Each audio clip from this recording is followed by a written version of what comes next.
the next story in Hebrews 11 is this story of this person who extremely imperfectly believes God. Actually, when we read about them in the Old Testament, they don't at first believe God. But when they do, and when God begins to work,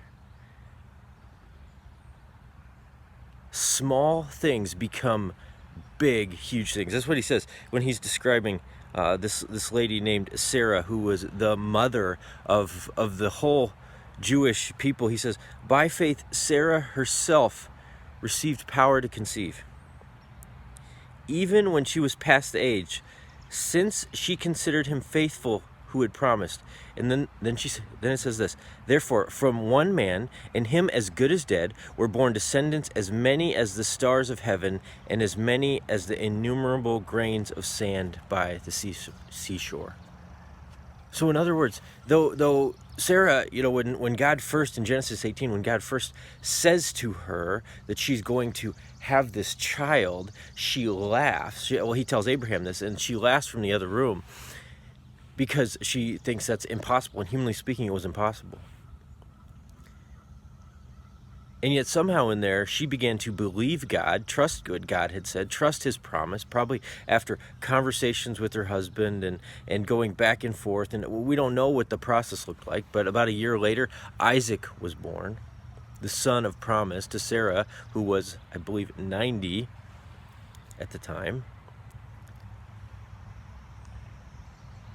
But then it says, but from her, from that small act of faith, something big grew. Innumerable descendants, as many as the stars in the sky, and as many as the sand on the seashore.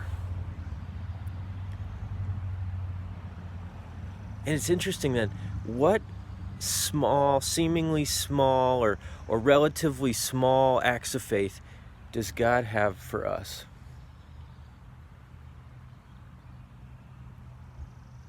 And then to think, and what will he bring about through them? Sarah never saw the innumerable descendants with her own eyes. She had one son.